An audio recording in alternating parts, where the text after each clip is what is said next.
العالمين الصلاة والسلام على أشرف الأنبياء والمرسلين سيدنا ومولانا أبي القاسم محمد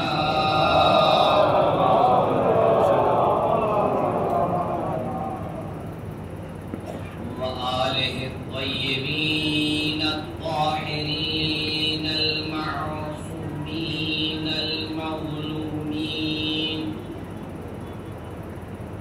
ولا سيما بقية الله في الأرضين ولعنة الله على أعدائهم أجمعين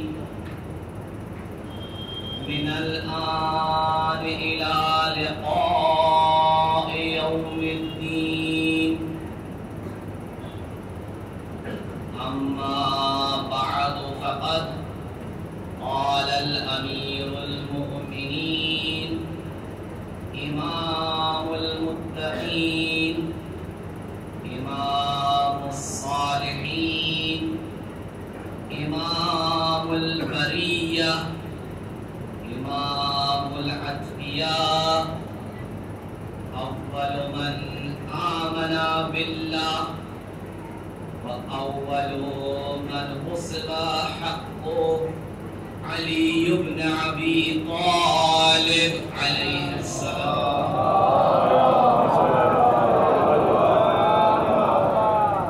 في الرسول المسدد أمين المنتخب خاتم الأنبياء خاتم النبوة سيد المرسلين محمد المصطفى صلى الله عليه وآله وسلم فحباهم به من الضلالة وأنقذهم بمكانه من الجحالة صلاة الحمد لله.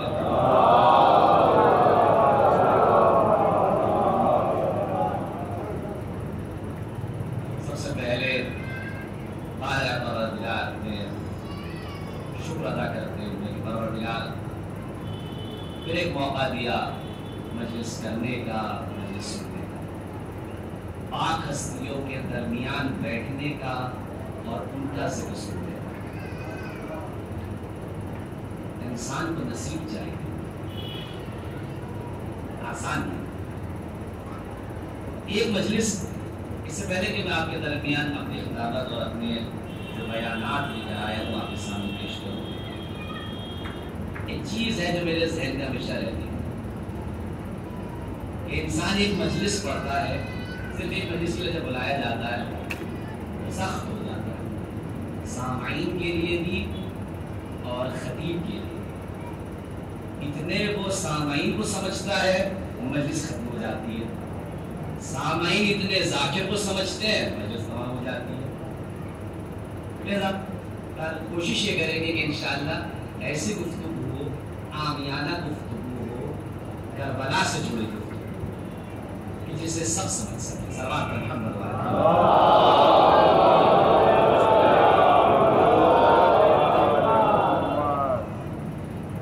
تو جس کلام کو میں نے آپ کے درمیان پیش کیا وہ امام علی علیہ السلام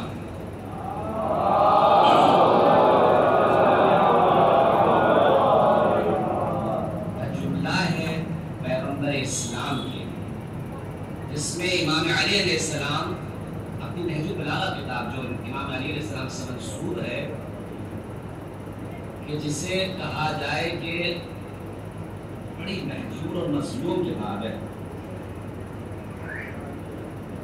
عجیب، نہج البلاغہ پر مسلمان کہاں ظلم کرتے ہیں، شیعوں نے اتنا ظلم. آج تمام شیعہ گھروں میں علم تو مل جائیں گے لیکن نہج البلاغہ ملنا مشکل ہے. قلم کی مخالفت نہیں کرتا، دونوں ہی عظیم ہیں، لیکن اس کا بھی ساتھ نہیں چھوڑا۔ اگر یہ اثر امام حسین ہے تو یہ اثر مولا کائنات ہے۔ اس زبان سے ہمیں اپنے آپ کو روبرو کرنا ہے، آشنا کرنا، جس لب و لہجے میں علی ابن ابی طالب خطاب کرتے ہیں۔ زبان کا بڑا مسئلہ ہے۔ زبان کی بات چلی اور اپنے استاد کی ایک بات نقل کرتے ہیں۔ ابھی آپ 40 سے آئے ہوں گے چند لوگ، اور جاتے ہی رہیں، پروردگارہ دعا کرتے ہیں سب کی، سب مل کے دعا کریں۔ جو اب تک 40 نہیں جا پایا، پروردگار سبھی کو نصیب کرے۔ بڑی عجیب جگہ ہے، بڑی عجیب جگہ ہے۔ تو جب آپ لوگ 40 پر جاتے ہیں یا زیارات پر جاتے ہیں، زبان کا بڑا مسئلہ آتا ہے۔ اگر قافلے سے جاتے ہیں تو قافلہ سالار آپ کی بڑی مدد کر دیتا ہے، لیکن جب اکیلے جایا جاتا ہے تھوڑا انسان مجبور ہو جاتا ہے کہ کس طرح سے بات کرے، کیسے انسان بازار میں نکلے، کیسے بات کرے۔ کیوں؟ اس لیے کہ اسے عادت اپنی زبان کی ہوتی ہے، اپنی ہی زبان میں حش و نشر کرتا ہے، اٹھتا ہے، بیٹھتا ہے، لیٹتا ہے، ہر چیز اس کی اسی زبان میں ہوتی ہے، تمام نغمے اسی زبان میں سنتا ہے، نوحے اسی زبان میں سننا پسند کرتا ہے، مجلس اس زبان میں پسند کرتا ہے، چاہے کتنا ہی انگلش ماسٹر ہو جائے لیکن اپنی زبان کو نہیں چھوڑتا۔ تو جب وہ وہاں پہنچتا ہے اور وہاں پر عجیب غریب آواز سنتا ہے، ان کے لیے ہماری آواز عجیب غریب لگتی ہے، ہماری زبان کیسے بول رہے ہیں، ہمیں کیسا لگتا ہے عجیب، کیسے بول رہے ہیں، کیا بات کر رہے ہیں ان سے۔ وہیں اچانک سے اگر کوئی آواز آپ کے کان میں پڑے اور آپ کی زبان بولنے والا مل جائے تو انسان تلاش کرتا ہے کون بول رہا ہے، کہاں سے آئی آواز۔ کیوں؟ اس لیے کہ اسے اپنا وطن ہم وطن مل گیا۔ یہاں ہند اور پاکستان کی بات نہیں کرتا ہوں، دیکھتا ہے کہ بس اردو بولنے والا ہے، کوئی مل گیا ایسا جس سے میں اپنی بات کر سکتا ہوں۔ تو کیا ہو گیا ہمارے زبان کو، کیا ہو گیا قرآن کی زبان کو، ہمارے اتنی مہجور، اتنی مسلوب ہے کہ قرآن پڑھنے کا دل نہیں کرتا۔ کیوں؟ اس لیے کہ زبان سمجھ میں نہیں آتی، دل نہیں لگتا قرآن کے پاس بیٹھنے میں۔ کیوں؟ بات سمجھ میں نہیں آتی، تمام حل مشکلات قرآن کے اندر موجود ہے لیکن بیٹھنے کا سلیقہ نہیں آتا۔ یہ ہماری سچویشن ہے آج۔ تو عرض یہ کر رہا تھا کہ نہج البلاغہ ایک بڑی مظلوم کتاب، اس میں امام علی علیہ السلام پیغمبر اسلام کی بعثت کے بارے میں فلسفہ بعثت بتاتے ہیں۔ کیا کہا کہ پروردگار نے لوگوں کی ہدایت کی پیغمبر کے وجود کے ذریعے۔ کس چیز سے؟ ضلالت سے، گمراہی سے۔ وجود پیغمبر گمراہی کے لیے کافی ہے، نجات گمراہی کے لیے کافی ہے۔ اس کے بعد کیا فرماتے امام علی؟ اور اس کے بعد پروردگار نے نجات دی انہی لوگوں کو پیغمبر کے وسیلے سے۔ کس چیز سے؟ جہالت سے۔ آج آپ کے درمیان اسی تنازل کے اندر کربلا کو دیکھتے ہیں، کیونکہ مشن پیغمبر مشن امام حسین جانتے ہیں۔ یہ ہمارے لیے بھی عجیب جملہ ملا ہمیں جب ہم نے مطالعہ کیا کہ پیغمبر ارشاد ہے امام صادق علیہ السلام کے پاس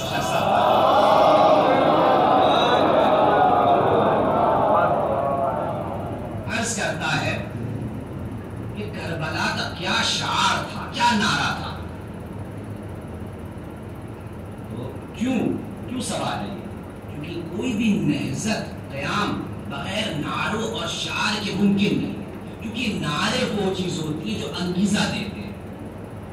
ہمارے استاد کہتے ہیں ایران میں کہ آپ لوگوں کی مجلس میں، ہند اور پاکستان کی جو مجلسیں ہوتی ہیں اردو زبان کی، اتنا لطف لیتے ہیں لوگ، بار بار نعرے حیدری لگاتے ہیں، بار بار صلوات بیچتے ہیں۔ یہ آپ کو انگیزہ دیتی ہے، آپ کو جگائے رکھتی ہے۔ تو ایک قیام کے لیے نعرے ضروری ہے۔ پیغمبر اسلام جب اسلام لے کر آئے، کہا لا الہ الا اللہ، تفلحون، کہو لا الہ الا اللہ فلا پا جاؤ گے۔ جنگ نہروان ہوتی ہے، مخالفین یہ کہتے ہیں کہ لا حکم الا للہ، کوئی حکم خدا کے علاوہ نہیں، خدا کے علاوہ نہیں ہے۔ جنگ بدر میں پیغمبر اسلام کے صحابی ہیں، بار بار کہتے ہیں یا نصر اللہ اقترب اقترب، اے مدد خدا قریب جلدی آئیے۔ تو کیا تھا امام حسین کا شعار کرتا رہا؟ امام فرماتے ہیں شعار الحسین وشعارنا یا محمد یا محمد یا محمد، یعنی فرماتے ہیں کہ امام حسین علیہ السلام کا کربلا کے اندر جو شعار تھا وہی ہمارا بھی شعار ہے، اور وہ کیا ہے؟ یا محمد ہے، یعنی پیغمبر اسلام کی سیرت کو بچا رہے ہیں، پیغمبر اسلام کی دین کو بچانے امام حسین علیہ السلام نکلے تھے۔ تو اس جملے میں جو فلسفہ بیعت کو امام علی علیہ السلام پر فرما رہے ہیں پیغمبر اسلام کے لیے، اسی تناسل میں آج کربلا دیکھ رہے ہیں۔ سلوات کریں محمد والے۔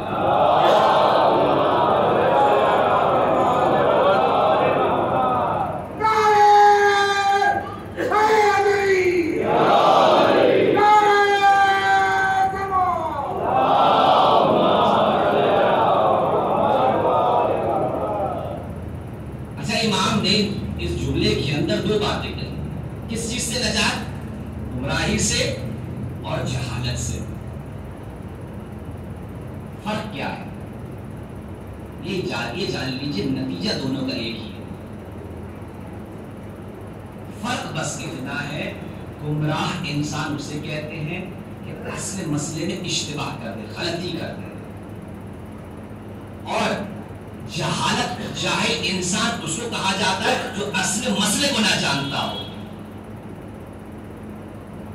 لیکن دونوں کا نتیجہ ایک ہے، کربلا بھی ایسے انسان کو جو جاہل اور گمراہ ہے کبھی قبول نہیں کرتی۔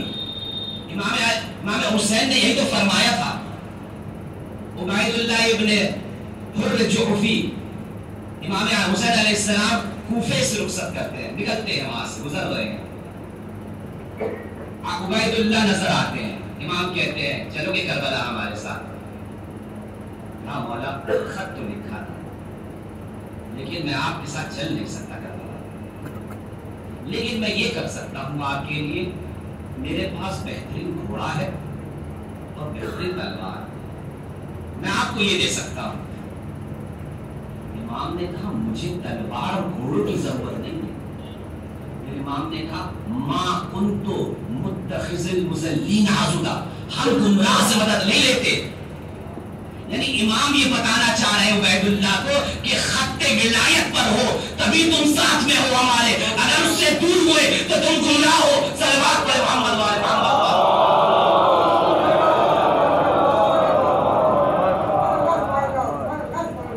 کربلا میں تشریف لانی ہے تو گمراہی سے دوری اختیار ہے، کربلا میں وارد ہونا ہے۔ جس طرح جناب موسیٰ کوہ طور پر گئے، کہا انکا بالوادی المقدس طویٰ، تو مقدس طویٰ پہ ہو موسیٰ، فخلع علیک، اپنی جوتیاں اتار دو۔ ذات سمجھ میں آیا؟ شریعت کا مقدس جگہوں پہ پروردگار جوتیاں اترواتا ہے۔ امام زمانہ عجل اللہ تعالیٰ فرجہ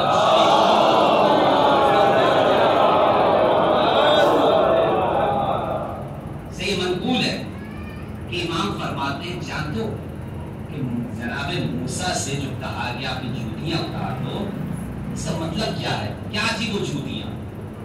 ایک تو اس کا ظاہر مانا ہے، امام کہتے ہی اسے جو بتوں نے دین کو سمجھائے۔ بتوں نے دین صرف ظاہر دین نہیں ہے جو آپ کو نظر آ رہا ہے کہ نماز روزہ یہ صرف دین نہیں ہے بلکہ حقیقت بھی جانی ہے۔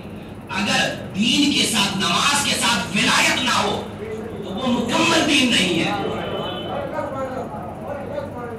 امام نے فرمایا کیا ہے وہ جوتیاں؟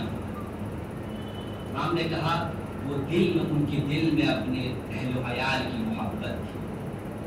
کہا موسیٰ جب ایسی وادی میں جب آؤ، مقدس وادی میں آؤ تو اپنے دل سے یہ محبت نکالو، میرے پاس خالص بندہ بن کے آؤ۔ اب چاہتے ہو کربلا میں وارد ہونا تو دل کے اندر جو جتنی محبتیں جڑی ہوئی ہے، جتنی تعلقات جڑے ہوئے ہیں، سب کو توڑنا پڑے گا، تبھی کربلا ہمارا شرف حاصل ہو سکتا ہے، تبھی کربلا سمجھ میں آئے گا۔ کیا کہا قرآن مجید میں، قرآن کے سلسلے میں، لا یمس الا الطاہرون، یہ صرف پاک اور طاہر انسان ہے جو قرآن کو مس کر سکتے ہیں۔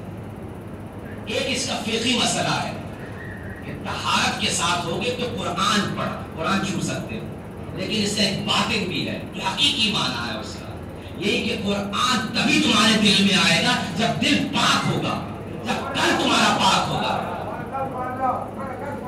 اگر قلب میں طہارت نہیں ہے، نجاست ہے، تو قرآن کی ایک بات سمجھ میں نہیں آنے کی، دل نہیں لگتا قرآن میں پڑھنے کا۔ یہ کربلا، ہم اس کربلا کے ماننے والے ہیں جہاں پہ طہارت ہی طہارت ہے، پاکیز کی پاکیز ہے، اور کربلا میں ایسے نہیں جایا جاتا، نعروں سے نہیں جایا جاتا کربلا، بلکہ مسلوں کے ساتھ جایا جاتا ہے، شبوں کو آباد کر کے جایا جاتا ہے۔ صرف جاگنا مقصد نہیں ہے بلکہ آباد کرنا، احیاء کا جملہ ہے، یعنی ذکر کے ساتھ، امر خدا کے ساتھ شبوں کو آباد کرنا، نماز شب کے ساتھ کرنا شبوں کو آباد کرنا، کیونکہ اس شب کے عجیب منظر ہیں۔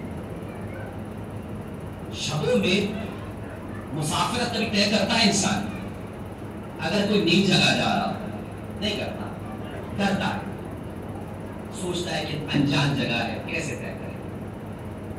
دیکھا یہ گیا کہ انسان اپنے سفر دن میں طے کرتا ہے، لیکن مزاج الہی عدل ہے،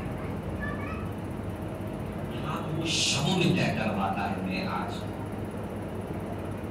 جناب موسیٰ سے کیا کہا پروردگار نے جب فرعون کے چنگل سے باہر نکلوانا چاہ رہے، کہا یا موسیٰ عصر بعبادی، راتوں رات میرے بندوں کو لے جاؤ یہاں سے۔ کیا ماجرا ہے رات۔ ایک اور جگہ ملتی ہے سورہ اسراء کے اندر، بسم اللہ الرحمن الرحیم، سبحان الذی اسری بعبدہ لیلا من المسجد الحرام من المسجد الاقصی، راتوں رات پیغمبر کو معراج کروایا۔ دونوں آیت کے اندر پروردگار نے عبد کا ذکر کیا، ان اسر بعبادی، اور پیغمبر کو بھی عبد بنایا، بتا کے بیان کیا۔ کیا ماجرا ہے اس کا فلسفہ؟ یہ شبوں میں عبودیت حاصل ہوتی، شبوں میں بندہ بنا جاتا ہے۔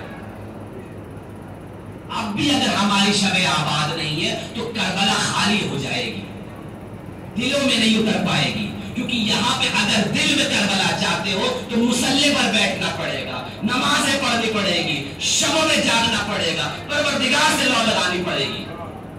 صلوات پڑھیں محمد والے۔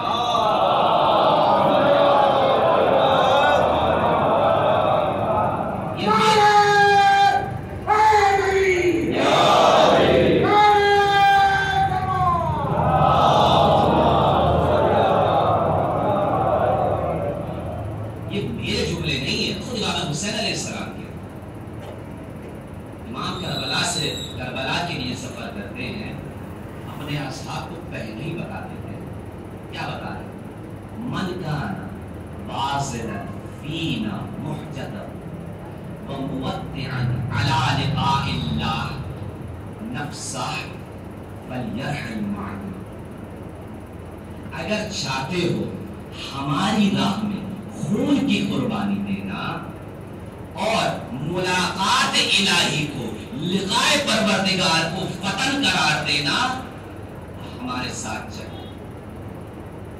یعنی امام حسین علیہ السلام پہلے ہی یہ بتانا چاہ رہے ہیں کہ وطن دو طرح کے ہوتے ہیں، ایک وطن وہ ہوتا ہے جہاں پر آپ پیدا ہوتے ہیں، جہاں پر آپ کی زندگی ہو رہی ہوتی ہے، ایک وطن وہ ہوتا ہے دوسرا وطن یہ خاکی وطن ہے.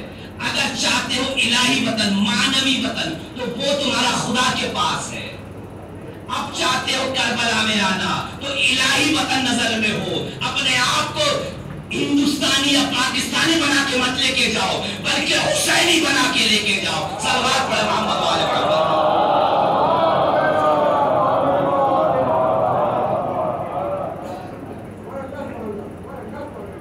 عرض یہ ہو رہا تھا کہ پیغمبر اسلام کی بعثت کا فلسفہ جہالت اور گمراہی سے. اچھا، جہالت جو ہے دو قسموں کی بیان کی ہے. ایک یہ ہے کہ انسان نہیں جانتا اور اس بات کا اعتراف بھی کرتا ہے، جانتا ہے اس بات کو کہ میں نہیں جانتا. شریعت نے ایسے جاہل کو کوئی حرج نہیں کہا، کوئی مسئلہ نہیں. جان جاؤ گے کوئی مسئلہ نہیں، جان جاؤ گے. تم نماز پڑھو، تم عبادت کرو، جو جس چیز کو تم جانتے ہو اس پر عمل کر لو، میں تمہیں اور دوں گا، تمہاری معرفت میں اضافہ کر دوں گا. ان شکرتم لازیدنکم، اسی آیت کی ذکر استعمال کیا جائے. شکر کرو پروردگار کا، میں اضافہ کروں گا تمہارے علم میں.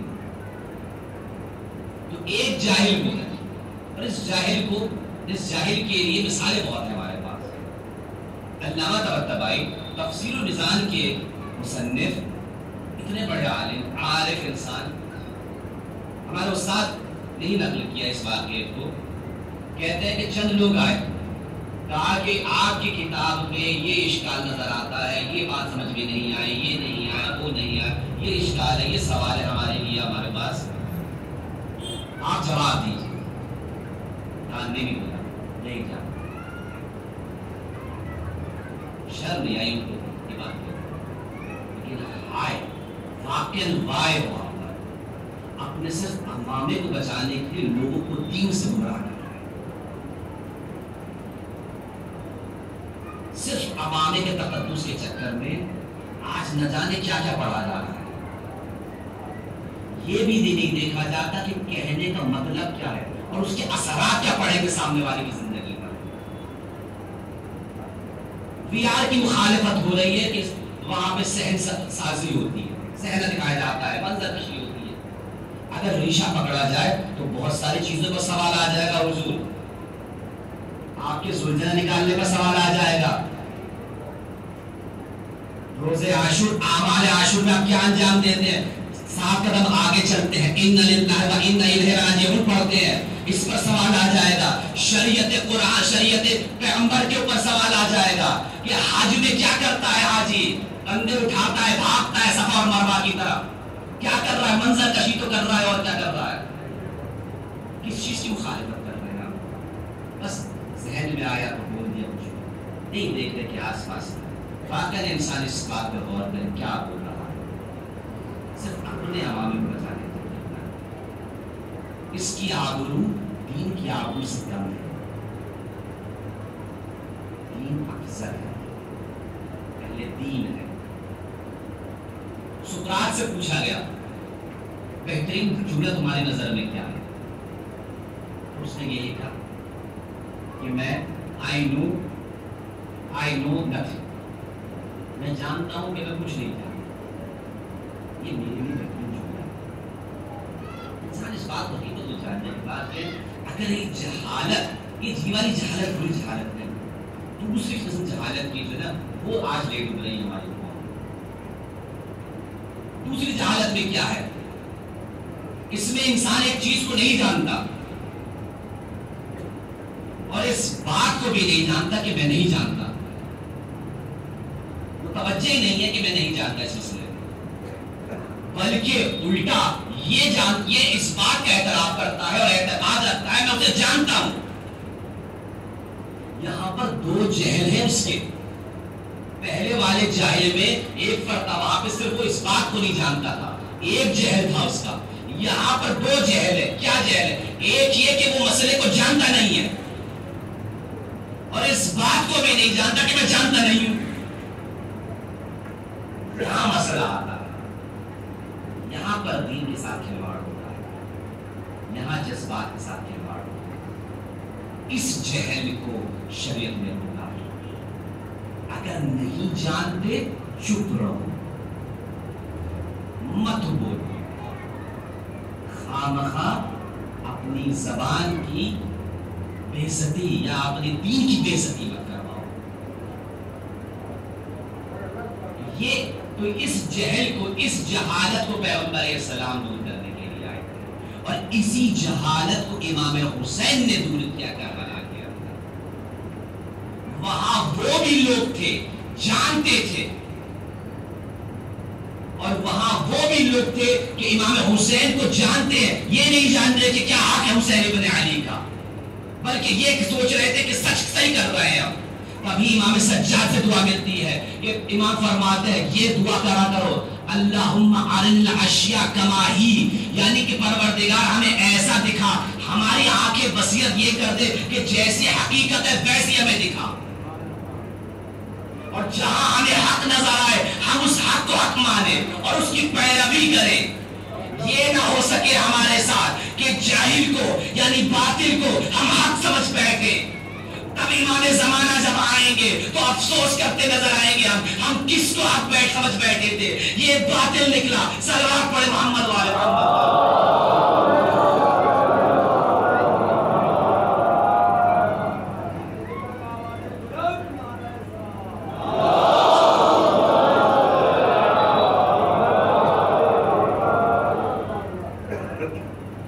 قرآن مجید کے اندر جہالت کو بیان کیا، عجیب جہالت کو بیان کیا۔ یہاں دیکھیے واقعہ، اب دیکھیے میں آپ مثال دینا چاہ رہا ہوں قرآن سے، دیکھیے کہاں پہ پروردگار اس کو جاہل کہتا ہے۔ جناب موسیٰ کا واقعہ بیان کرنا تھا۔ جناب موسیٰ ہے، پروردگار کہہ رہا ہے وَاصْطَنَعْتُكَ نَفْسِي، جناب موسیٰ کی اے موسیٰ میں نے تمہیں اپنے لیے تربیت کی ہے، تم اپنے لیے خلق کیا ہے۔ ایسا ولی خدا ہو جو پروردگار سے کلام کرنا ہو تو اس کے اصحاب توجہ کر سکتے ہیں، کتنے بہترین ہونے چاہیے، لیکن نہ مل سکتے۔ عجیب جناب موسیٰ جو ہے فرعون کے دربار میں، فرعون نے اپنا دربار سجایا ہوا ہے، جادوگر بلائے ہیں موسیٰ سے مقابلے کے لیے۔ اب جناب موسیٰ ہے کہ مقابل میں جب معجزات لے کر آتے ہیں سارے جادوگر جو ہے سجدہ کرنے لگتے ہیں، ایمان لے آتے ہیں پروردگار پہ۔ موسیٰ کا یہ عمل فرعون کو پسند نہیں آتا، کہا کہ مارنے پر تلتا کہ ان کو ختم کرو۔ پروردگار کی طرف سے آیت آئی لے جاؤ، لے گئے۔ اب یہ اصحاب ہے، دیکھیے گا ترازو میں دیکھیں گے کہ کربلا کے اصحاب کو بیان کرنا چاہتا ہوں۔ یہاں موسیٰ، جناب موسیٰ کے اصحاب ہے، ایک اضطراب ہے، بے چینی ہے، کس طرح سے ہم مقابلہ کریں گے فرعون کے لشکر سے۔ پروردگار تو نے کہہ دیا کہ راتوں رات نکل جاؤ، لیکن یہ بھی کہہ دیا انکم متبعون، تمہارا پیچھا کیا جا رہا ہے، فرعون کا لشکر تمہارے پیچھے ہے۔ اب جناب موسیٰ کے اصحاب نکلتے ہیں، ایک منزل ہوائی کہ سامنے دریا ہے اور پیچھے فرعون کا لشکر۔ کہاں پھنسا دیا موسیٰ، کہاں گھبراؤ نہیں، میرا پروردگار میرے ساتھ ہے۔ ابھی بھی پروردگار کی طرف سے جاہل ہونے کی آیت نہیں ہے، یہ جاہل کہاں گھبراؤ نہیں۔ موسیٰ اپنے عصا کو دے مارو زمین پر، پانی شراب ہوا، سب نکلنے لگے، توجہ بتا لیں، سب نکلنے لگے۔ دیکھا فرعون کے لشکر والے بھی آ رہے ہیں پیچھے، اب پھر گھبرانے لگے۔ کہا کہ ہے موسیٰ پیچھے فرعون کا لشکر آ رہا ہے، ایسا کرو جلدی سے ہمیں نکالو اور خدا سے کہو جلدی سے پانی اپنی جگہ پہ ڈال دے۔ گھبراؤ نہیں، یہاں بھی آیت نازل نہیں، کہا گھبراؤ نہیں، جب تک ہمارے سارے نہیں نکل جائیں گے اور ان کا ایک بھی نہیں بچے گا عذاب نازل نہیں ہوگا۔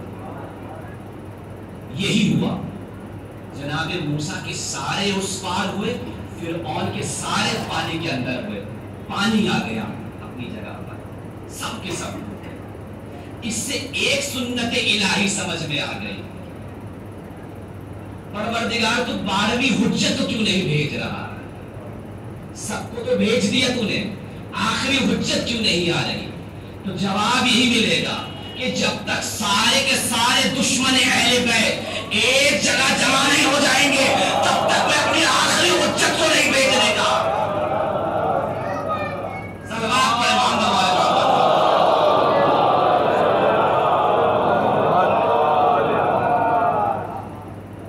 ابھی بھی جاہل نہیں کہا گیا مطلب موسیٰ کیا اصحاب.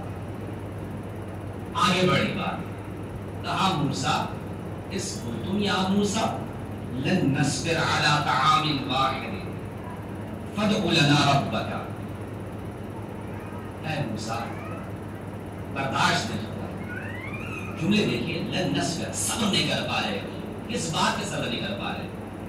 پروردگار کی طرف سے من اور سلوہ نازل ہو رہی تھی، ہم ترس رہے ہیں، وہاں پر نازل ہو رہی ہے، ہم ترس نہیں رہے. فرش اعضا ہمیں وہ سب دے رہی ہے جو ہمیں چاہیے، جو پروردگار کی طرف سے تمام نبیوں اور انبیاء کو ملا. فرش اعضا پر ہمیں سب ملتا ہے، رائے ملتا ہے. یہ دیکھنے کی ضرورت ہے، بصیرت کی ضرورت ہے کہ کہاں بیٹھے. تو اب جناب موسیٰ نے سے کہا کہ لن نصبر علی طعام واحد، ایک کھانے سے بور ہو گئے موسیٰ، اب برداشت نہیں. مزاج میں تھوڑی تبدیلی آنی چاہیے. آج سے دیکھیے قرآن مجید نقل کرتا ہے، موسیٰ پروردگار سے کہہ دو، رب کا تمہارے پروردگار سے کہہ دو کھیرا بھجوا دے ہمارے لیے، بغیر سلاد کے کھانا نہیں چلے گا. کہا موسیٰ پیاز بھجوا دو ہمارے لیے. کہا موسیٰ دال بھجوا دو، سبزی بھجوا دو، لہسن بھجوا دو. لہسن بھی آیا قرآن کے اندر، لہسن بھجوا دو. بغیر لہسن کے تڑکے دے کھانا مزہ کا ہوتا ہے. ایران کا کھانا اسے تو پسند نہیں آتا کہ وہاں پہ لہسن کے تڑکے نہیں لگتے، یہاں لگتے ہیں اس لیے مزہ آتا ہے. اور نہ لگے تو اوپر سے کاٹ کے لہسن ڈال دو. تو یہی مزاج تھا اصحاب موسیٰ. کہا کہ موسیٰ یہ کام کروا دو، ایک کھانے پہ گزارش نہیں، ہمارے بالکل وہ نہیں ہو رہا، دل نہیں کر رہا. جناب موسیٰ نے کیا کہا کہ وہ چیز جو تمہارے لیے بہتر ہے تو اس کو چھوڑ کے جو پست ہے اس کو انتخاب کر رہے ہو. ابھی بھی نازل نہیں ہوا ہے کہ یہ جاہل ہے. کیا انتظار کر رہا ہے؟ جناب موسیٰ کوہ طور پر چلے گئے، وہاں سے دیری ہو گئی، قوم بت پرست ہو گئی. اس سے پہلے کہیں بتا دوں میں آپ کو، اس سے پہلے بھی جناب موسیٰ جانے والے تھے تو جناب موسیٰ سے کہا ان کے اصحاب نے، اے موسیٰ ہمارے لیے بت تیار کر دو، ہمارے لیے بت تیار کر دو جس طرح سے یہ قوم دوسری قومیں بتوں کو پوجتی ہے، اس کی پرستش کرتی ہے، ہمارے پاس بھی کچھ بت ہونے چاہیے. یہاں پروردگار کو برداشت نہیں ہوا. کہا یہ تم جاہل ہو، تم جاہل ہو، یعنی جہل انتخاب کر لیا تم نے. جو خالق ہے، جو مخلوق ہے، وہ کیسے خالق کو بنا سکتا ہے؟ تم تقاضا ہی غلط کر رہے ہو کہ ایک موسیٰ سے جو پروردگار کا بندہ ہے اس سے کہہ رہے ہو کہ خالق ہمارے لیے بنا جائے. تو پروردگار کی طرف سے آیت نازل ہوئی، ان کنتم جاہلین، تم جاہل ہو چکے ہو. پیغمبر اسلام کے لیے بھی آیا، ان کی قوم کے لیے، جس قوم میں پیغمبر اسلام زندگی کر رہے تھے، جس زمانے میں، اسے کہا گیا جاہلیت الاولیٰ. جاہلیت الاولیٰ کا مطلب یہ نہیں کہ اس کے بعد کی کوئی جاہلی نہیں، اخرى آئے گا، اس کے بعد دوسری تیسری نہیں. یہاں مراد ہے اس جہل کی جس جہل میں پر پیغمبر اسلام زندگی کر رہے. کون سی جہالت تھی اس زمانے میں؟ بت پرستی کی. بت پرست تھے لوگ، اپنی بیٹیوں کو زندہ گاڑ دیتے تھے. تو اب پیغمبر اسلام ہدایت کا چراغ بن گیا ہے، لوگوں کو نجات دی اس جہالت سے. وہی حسین ابن علی نے کربلا میں امام صادق علیہ السلام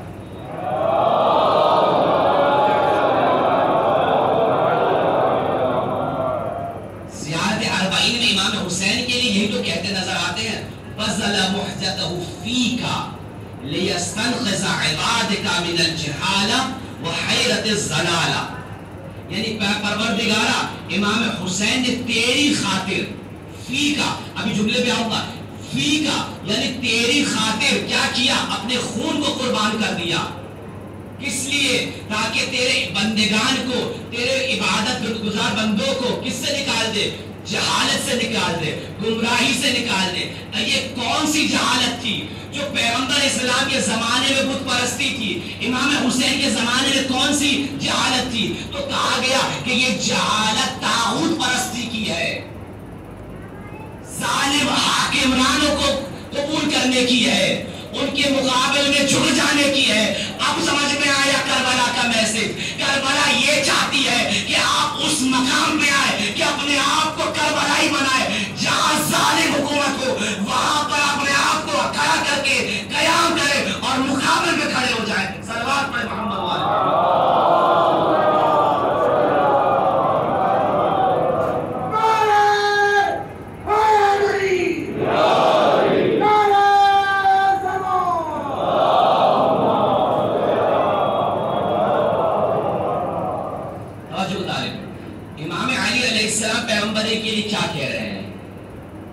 ہدایت کی، ٹھیک ہے، پیغمبر اسلام نے، پروردگار نے ہدایت کی پیغمبر اسلام کے ذریعے سے، ٹھیک. اور پیغمبر اسلام نے ہدایت کی پیغمبر اسلام کے وجود یہ تھا کہ لوگ جہالت سے اور گمراہی سے نجات پائے.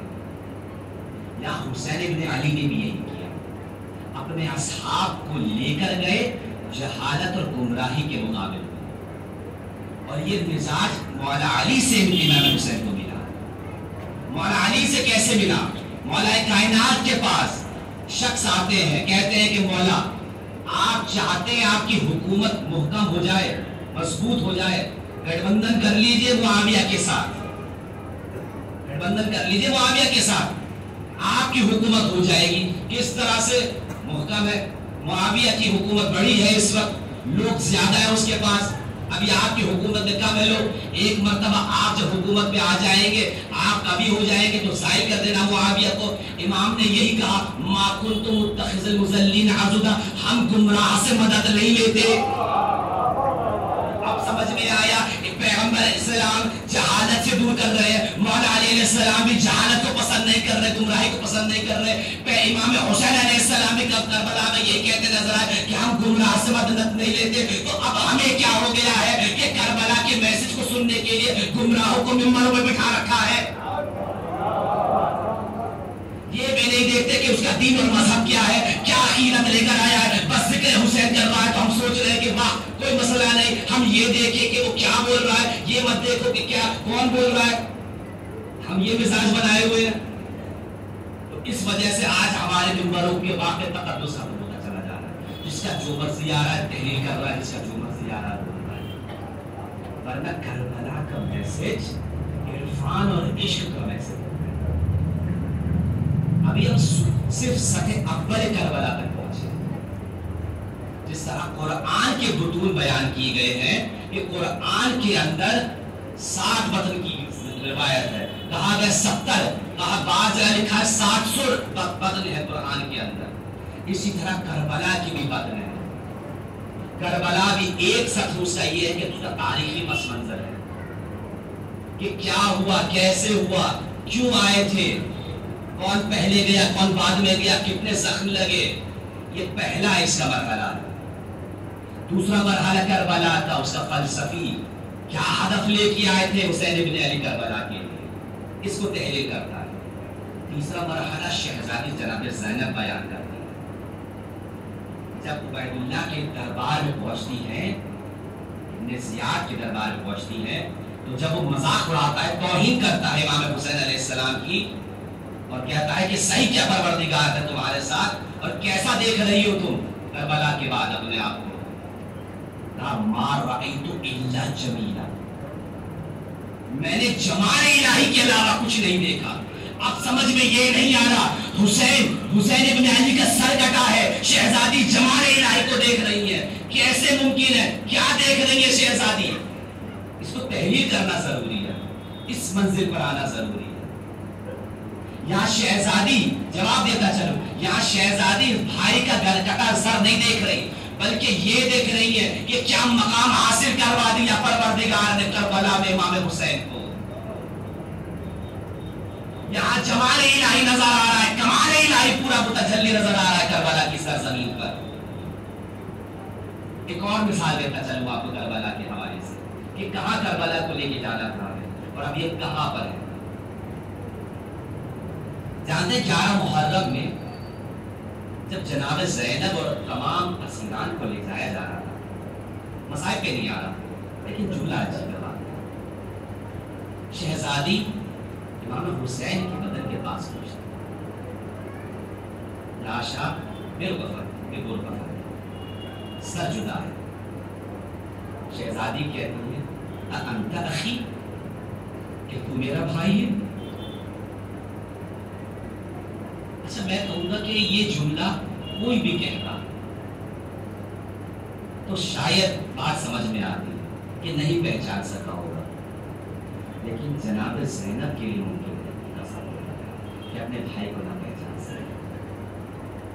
یہ وہ زینب ہے جب دنیا میں تشریف لائی ہے، پیغمبر اسلام کی گود میں آتی ہے، آنکھ نہیں کھولتی، اپنی ماں کی گود میں آتی ہے، آنکھ نہیں کھولتی، اپنے باپ کی گود میں آتی ہے، آنکھ نہیں کھولتی، اپنے بھائی حسن کی گود میں آتی ہے، آنکھ نہیں کھولتی. امام حسین جیسے اپنی گود میں لیتے ہیں فوراً آنکھ.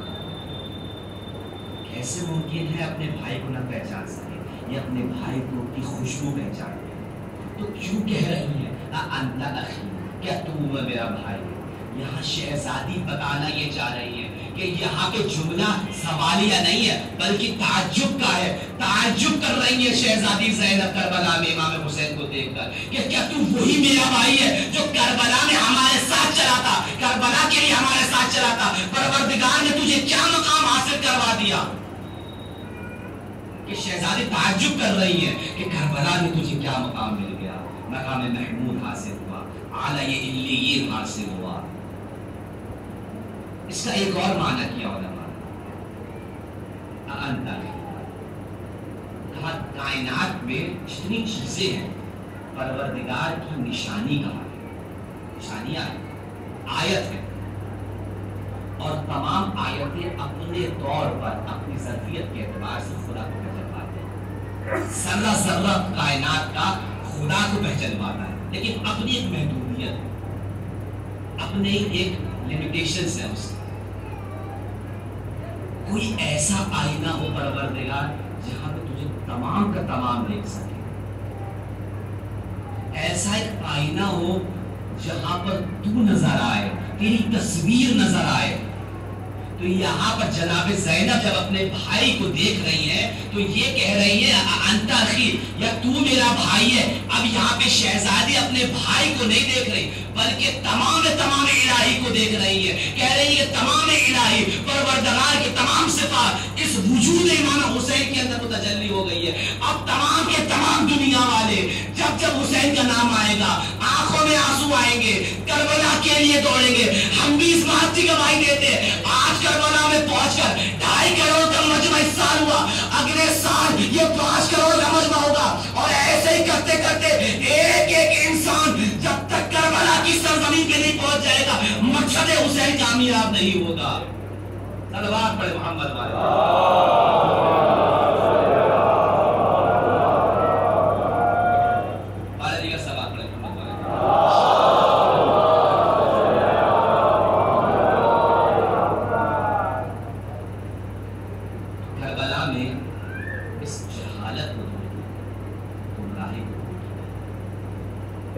کربلا اس جہالت اور اس گمراہی کو دور کرنے کے لیے دل پاک ہونا ضروری ہے.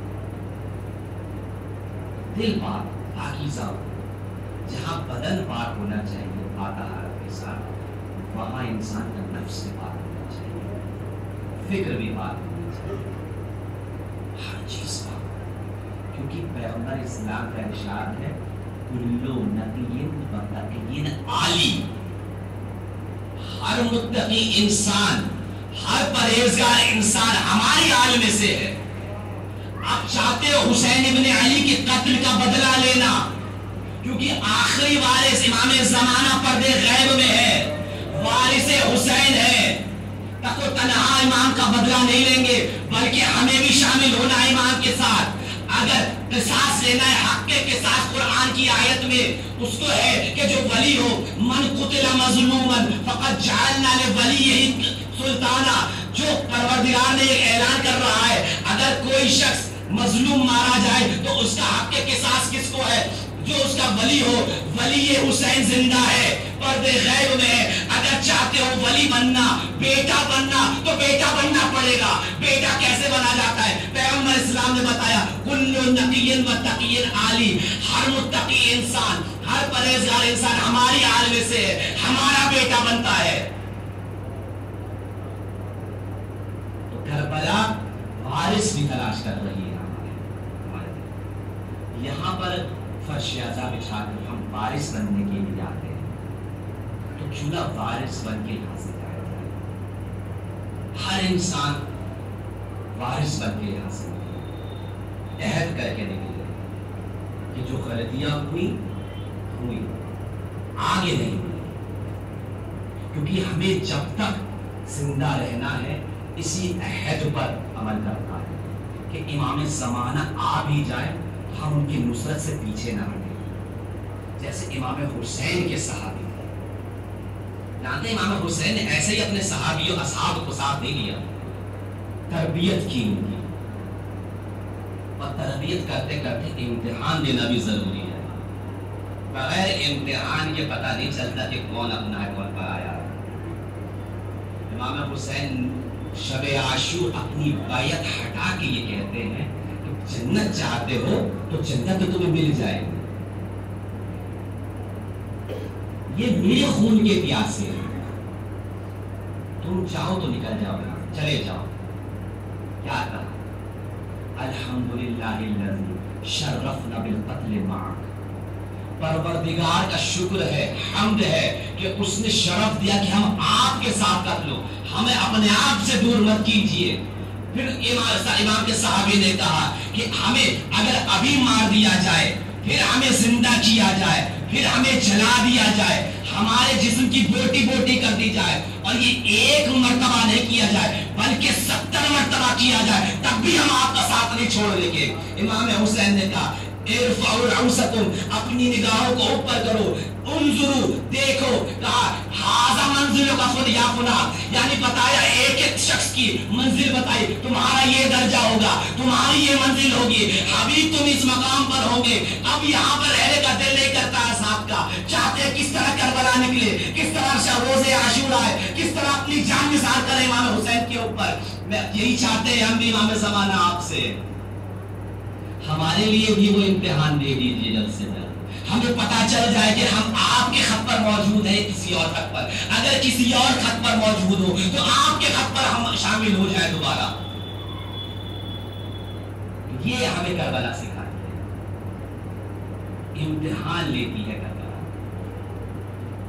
امتحان لیتا ہے حسین، پیغمبر کا بھی شکل، پیغمبر اسلام نے بھی سخت امتحان دیے، ہر نبی نے امتحان دیے، مقامات حاصل کر دیے، امام حسین نے بھی امتحان دیے، اصحاب نے بھی امتحان دیے، مقام محمود تک پہنچایا امام حسین نے اپنے اصحاب۔ جانتے ہیں مقام محمود کیا ہے؟ ایک ایسا مقام ہے جو شفاعت کا مقام ہے۔ امام حسین کے اصحاب کو امام حسین نے شفاعت کی منزل دی کہ تم سب شفاعت کر سکتے ہو۔ یہ منزل یہاں تک بات سمت نہیں ہے، بات یہاں تک محدود نہیں ہے، بلکہ ایک ایک زائر جو امام حسین کا عارفاً بحق کے جاتا ہے کربلا، وہ سب شفاعت کر سکتے ہیں روز قیامت۔ حدیث کامل الزیارات میں زائر الحسین علیہ السلام مشفع یوم القیامہ، زائر امام حسین تمام کے تمام جو زائر امام حسین بن کے جاتا ہے سب کے سب شفاعت کریں گے روز قیامت۔ کس کی شفاعت کروا رہا ہے پروردگار؟ لِمِئَةِ رَجُلٍ كُلِّهِمْ، ہر ایک زائر 100 لوگ کی شفاعت کرے گا، زائر بننا پڑے گا۔ کس کی شفاعت کروا رہے ہیں؟ کون ہوں گے یہ لوگ؟ حدیث میں وارد ہوا وجبت لہ النار، جن پر وہ نار جہنم واجب ہو جائے گی ان کی شفاعت کرتے نظر آئے گے۔ اب آپ کو یہ عجیب لگے گا یہ کیسے ممکن ہے؟ وہاں سے پروردگار کی طرف سے جہنم ان کے اوپر واجب ہو رہی ہے اور یہ شفاعت کروا دیں گے۔ تو معاملہ یہ نہیں ہے کہ یہاں پہ تعارض ہو رہا ہے، یہاں پہ اصحاب یا سائر امام حسین کا کچھ کرتے ہوئے نظر آئیں گے، پروردگار کا مزاج کچھ کرتا ہوا نظر آئے گا، بلکہ حقیقت تو یہ ہے کہ یہاں پہ سائر امام حسین علیہ السلام بن کے ہم مرضی پروردگار خرید لیتے ہیں، اس کا معاملہ کرتے ہیں۔ اب یہ ظاہر امام حسین کی مرضی خدا کی مرضی ہوتی ہے، یہ مرضی خدا سے ہٹ کر کوئی کام نہیں کرتے، جہاں پہ پروردگار کی حکمت ہوتی ہے، مصلحت ہوتی ہے، وہاں پر یہ کام کرتے ہیں۔ لیکن عجیب ہے کہ واقعی ایک ظاہر جو امام حسین کی عارفاً بحق کی زیارت کرتا ہے وہ شفاعت کا حقدار ہے، کرنے کا حقدار ہے۔ یہ منزل امام حسین نے دکھائی، عجیب منزل کربلا کو ایسے سمجھنا ہے۔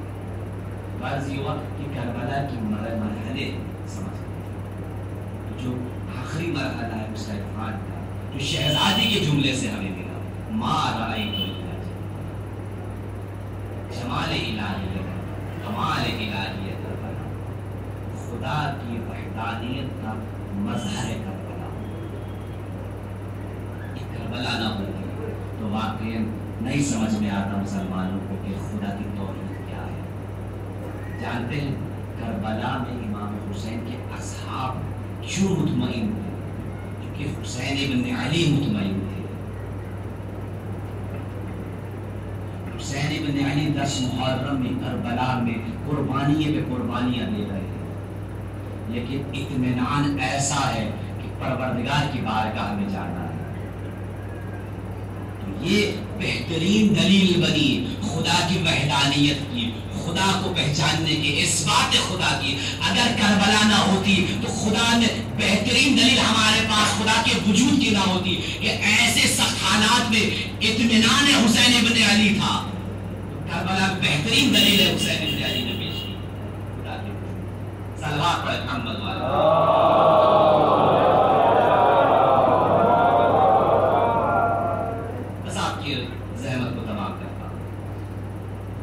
جس جملے سے شروع کیا کہ مولا کائنات فلسفے بعثت بیان کر رہے ہیں کہ جہالت اور گمراہی سے نجات کے لیے پیغمبر اسلام آئے، اسی جہالت کو پیغمبر اسلام نے پیشن گوئی کرنی تھی اپنے اصحاب کے بارے۔ ان الحسین مصباح الخدا و سفینہ النجات۔ اصحاب تھے کہ سمجھ نہیں پا رہے تھے، کہاں سے کیسے سمجھ پاتے؟ ایک چھوٹا بچہ ہدایت کا چراغ کہہ رہے ہیں پیغمبر اسلام، نجات کی کشتی کہہ رہے ہیں، بلکہ پیغمبر اسلام سن 61 ہجری کو دیکھ رہے تھے، اس زمانے کو دیکھ رہے تھے کہ میرے بعد اسلام، دامن اسلام کے اندر ایسے ایسے حاکم اور ظالم آئیں گے جو گمراہی لے کر آئیں گے، جہالت لوگوں کی بڑھائیں گے۔ تو تب امام حسین قیام کرتے نظر آئیں گے، من رکبہا، جو امام حسین کے اس سفینے پر سوار ہو جائے گا وہ نجات پا جائے گا، اور جو اس سے مخالفت کرے گا غرق ہو جائے گا۔ آج شب شہادت ہے، 2 معصوم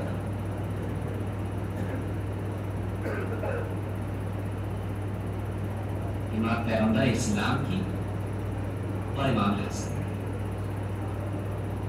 جانتے شیعوں کے لیے بہت بڑی شب ہے، کیسے ایک شب میں 2 معصوم کا ماتم بنائے؟ یہ سمجھ میں آتا ہے، ایک شب میں 2 معصوم کیسے؟ کس کے مسائل پڑے ذاکر؟ کہاں سے شروع کریں، اس کے بعد کیسے منزل طے کریں؟ پیغمبر اسلام آخری عمر کے لمحات دیکھ رہے ہیں، امت مسلمہ سے مخاطب ہوتے ہیں، کہتے ہیں کہ میرا آخری وقت نزدیک ہے، اگر کسی کا کوئی حق مجھ پر ہو تو مجھے بیان کر دیں۔ ایک شخص آتا ہے، کہتا ہے ہاں ایک حق ہے مجھ پر اور میں چاہتا ہوں کہ اس کا قصاص کروں آپ سے۔ کیا؟ کہ ایک مرتبہ آپ سوار تھے، آپ نے اپنی سواری کا تازیانہ جو مارا وہ میرے لگا تھا جا کے، کہا میں قصاص لینا چاہتا ہوں۔ پیغمبر السلام دیکھ لیا اس نے، کہا اے حسن اے حسین جاؤ گھر سے تازیانہ لے کر آؤ۔ امام حسن امام حسین گھر پہنچتے ہیں، بی بی دیکھتی ہے کہ کیا چاہیے، حسن حسین ڈھونڈ رہے ہیں، کہا کیا چاہیے؟ کہا بابا تازیانہ منگوا رہے۔ کیوں؟ نقل کیا مسجد نبی کا واقعہ، کہا کہ ایسے ایسے شخص آئے اپنا قصاص لینا چاہتا ہے۔ بیوی نے کہا کہ ایک کام کرو، میری طرف سے ان سے یہ کہہ دینا کہ میرے بابا بڑے بیمار ہیں، مریض ہے، ان سے قصاص نہ لینا۔ اے حسن اور حسین تم اپنی پیٹھ آگے کر دینا، وہ قصاص تم سے لے لے۔ امام حسن امام حسین تازیانہ لے کے پہنچتے ہیں، کہا شک تو ہم سے قصاص لے لے تو ہماری پیٹھ پر مار لے لیکن ہمارے دادا کو چھوڑ دے۔ کہا نہیں مجھے ان سے قصاص کرنا ہے۔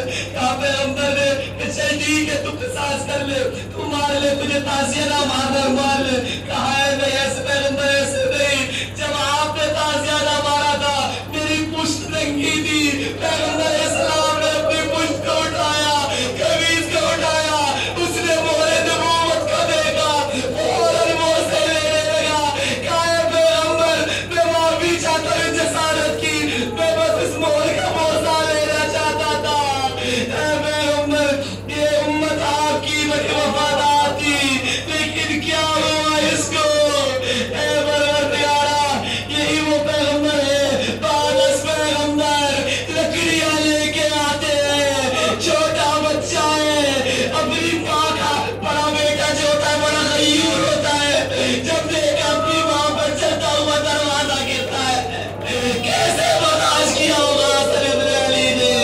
جب دیکھا شکر ماں پہ بیٹا میرا بھائی اس بور سے شہید کر دیا گیا، کیسا دیکھا ہوگا امام حسن نے اس منظر کو؟ ایک مرتبہ حسن ابن علی ہے زہر دیا جاتا ہے، مولا حسن کو زہر کا اثر اتنا زیادہ ہے کہ وہ حلق سے جگر کے ٹکڑے باہر آتے ہیں۔ یہ منظر چھوٹا ہے، چھوٹے بچہ ہے، جناب قاسم دیکھتے ہیں چھوٹے بیٹے تیرا ایک دم سے بابا کے سینے پر لپٹنا چاہا، ایک دم سے جناب فرما نے روک لیا۔ امام حسن نے کہا نہیں مجھے سینے سے لگنے دو، میں کہوں گا مولا آپ کو کربلا یاد آ گئی ہوگی۔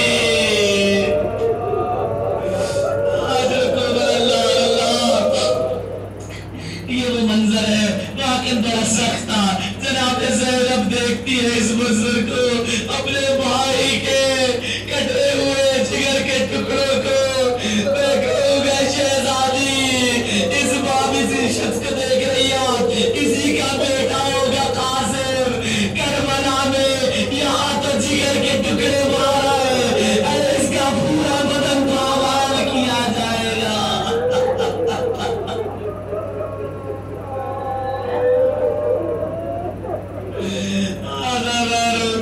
سخت جناب زینب کے لیے ایک منظر اور دیکھا جناب زینب نے، بھائی کا جنازہ گھر سے جاتا ہے،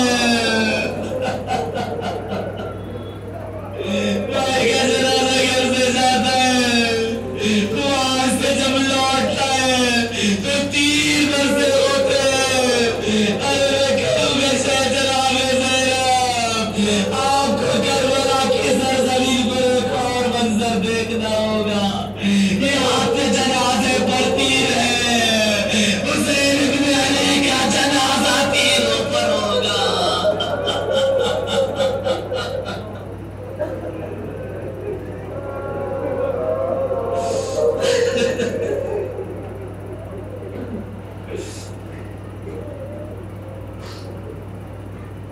سيعلم الذين ظلموا أي